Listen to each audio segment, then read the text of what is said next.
Mm.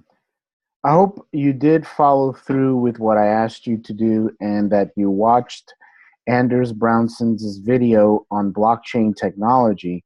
It is a legendary presentation. There are a few clarifications I do want to make on how the Ethereum blockchain works. Anders said that when we do a mining process, we start off with some hash that starts with some leading zeros. This is not entirely accurate per se. Let me show you what is actually going on behind the scenes. I want you to remember about the video I made on account addresses, public keys, private keys. These are all hexadecimal encoded numbers, so even though they look like numbers and letters, we can think of them as being solely one large number. The hash you see here works the same way. I can copy the hash, and I'll do that now.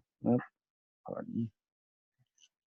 So I can copy this hash and open up the JavaScript console, which I'll go ahead and do. I'll put it over here on the right. And so I've got the JavaScript console open, and I can type in a 0x, which instructs JavaScript that I'm about to place a hexadecimal number, and then place the hash here, right? And then press enter. And what you can see, this really is a base 10 number here. We can think of the hash as being a number. Now, Anders had specifically said that we are looking for a number that starts out at some number of zeros. Again, that is not entirely correct. What we are looking for is a hash that is less than some target value. So here we have 00000F72785. That might be less than the target value that our algorithm is looking for. So let me show an example of this in a flow diagram. So first I'm going to pull up the diagram. Let's see, I'm looking for that diagram now. Okay. So I'm pulling up the diagram, and then I'll go ahead and share it with you guys. Let me resize it a bit. All right. So on the left-hand side, I have some amount of data that is going to be inputted to our given block. Well, there's no block here, but it's going to be inputted to the given block. And next to the data is the nonce value, which you can think of as being a counter variable. So we take this data of high there and put it together with the nonce of 0, which might be outputted as this output hash right here. And then behind the scenes, we take that hash there, convert it to a base 10 number, which is this one here, and then ask if this number is less than 1,000 or less than some target value, in this case 1,000. So let's say we ask, is this less than 1,000? No. So then we continue looking for another value, increment the nonce by 1, convert it to this output hash, right? Which then outputs it to the output hash as a base 10 number. Then again, we ask, is this less than 1,000? No. So then we start again, add 2 out of 2 of the nonce, or we increment the nonce by 2. We go through the process again and again and again. And we keep going until we have found the valid solution. So we're looking for a hash, but it's the value of the hash rather than a specific number of zeros. And so what I'm covering right now is important to understanding the understanding of the blockchain. So another way of looking at this, imagine the entire range of possible hash values. The hashes that we're working with are 64 characters long. I could paste it in the JavaScript console again, and in fact, this is what I'll do now. I'll go ahead and do a new share. I'm going to go back to the console in my browser. And so, so as I was saying, we can take these characters here, paste it, right, and then do a dot length. Okay, and give me a sec here. Should be a dot length to this. But maybe I need to once again do the 0x, paste it, and then dot length. And I'm getting an undefined. Okay. So I'll try this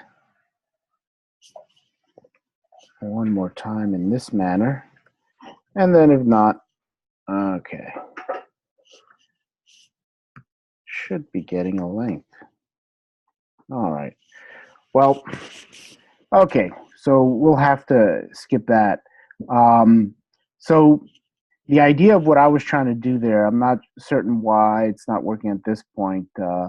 But if I attach the dot length, the idea was to show that the output of it being 64 characters long.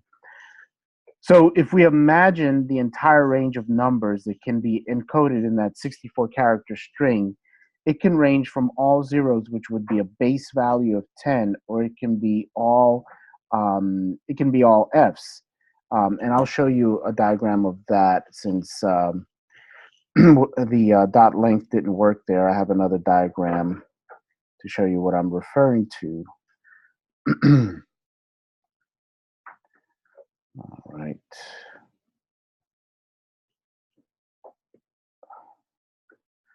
All right. So again, we can imagine the entire range of numbers encoded in that 64 character string, and it can range from all zeros, so 64 zeros, or it could be a base value, which would be a base value of 10, or it can be all Fs, which in hexadecimal would end up being 1.15 times 10 to the 77th.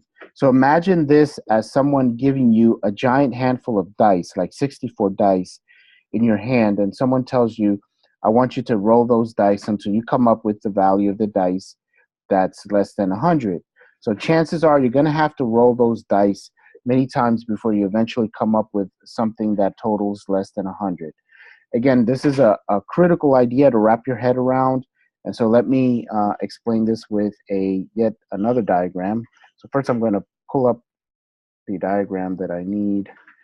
Let's see, I use that one.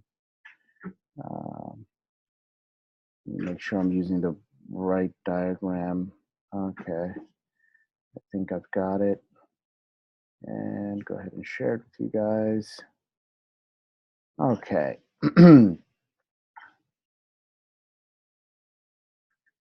Make this a little bigger. Make sure you can see that. All right, so so the entire process of rehashing the data along with the incrementing nonce takes some amount of time. Our computers can execute hundreds of thousands of hashes per second, but in the real blockchain, we're looking for comparison value, which is less than 1,000.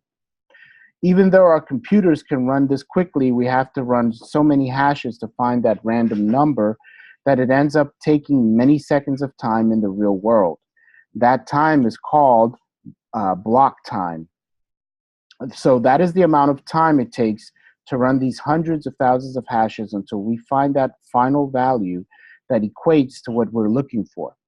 In that video I did where I sent myself some money and it took like 30 seconds or so, that time represented how long it took to run this proof of work algorithm to eventually find a solution.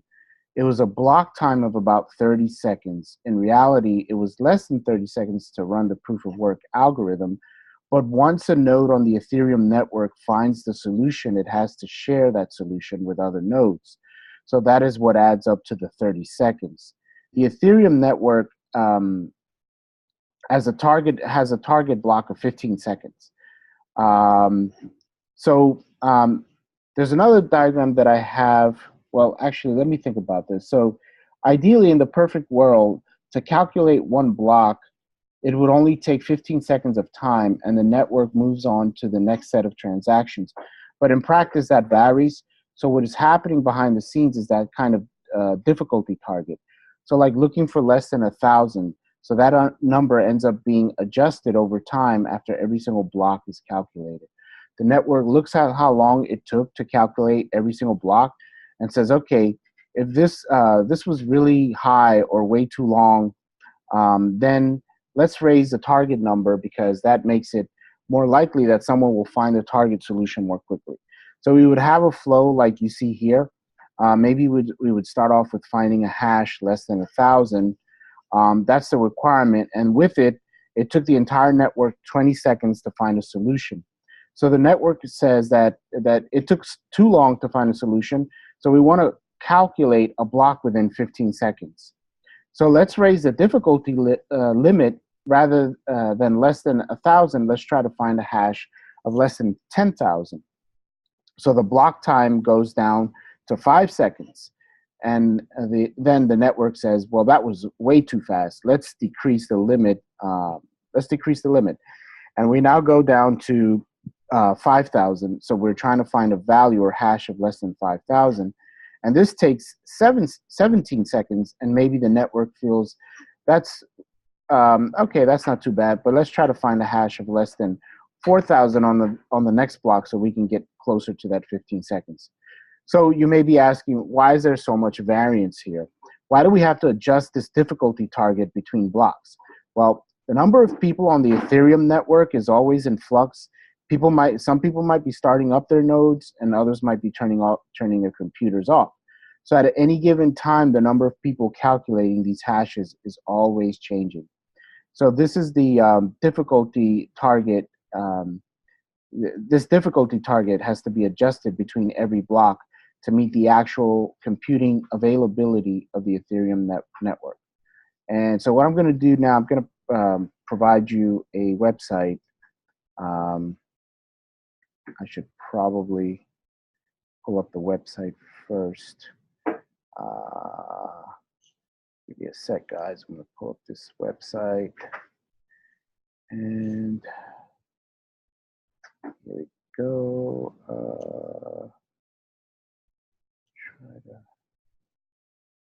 All right. So let me go ahead and share that with you. Okay. So here it is. So this website is etherscan.io/chart/block time. So this chart shows you the average amount of time that it took to calculate these blocks. You can always reference this chart to get a good idea of what the average block time is or has been in the past. And it'll give you some idea of how long it will take for some transaction to actually be computed by the network. So we're around late January, early February. Technically speaking, we're on February 6th, and right now it's taking about 14 seconds. And so this way you get some idea of how long it'll take for some of your transactions to actually be computed by the network. Now, wouldn't it be great if these past 100 years or so you could get some level of transparency from our obsolete banking system as to when our money would reach us, instead of excuses from tellers and other functionaries on why it has to take X amount of business days? You just look up a website such as this one, and you can see how fast you'll get your money in seconds, not business days. Okay, so at long last, we now have a good idea of why that transaction of Ether that I did some videos ago took that amount of time. All right, and that's it, and I will see you in a subsequent video.